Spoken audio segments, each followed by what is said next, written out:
Καθημερινό πρόγραμμα. 15 λεπτά τρέξιμο. Δεν έχει σημασία εάν πας σιγά ή γρήγορα, σημασία έχει να τρέξεις με όποιον ρυθμό θες εσύ. 3 λεπτά σκιαμάτια. Μπορείς να ξεκινήσεις μόνο με γροθιές και κλωτσιές.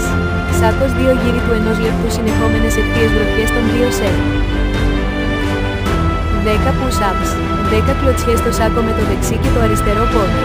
30 tip, pause kick. 30 συνεχόμενα γόνατα των 2 σετ. 50 κοιλιακούς. 20 push-ups. 30 βαθιά καθίσματα. Και μην ξεχνάς να κάνεις πάντα τις διατάσεις σου.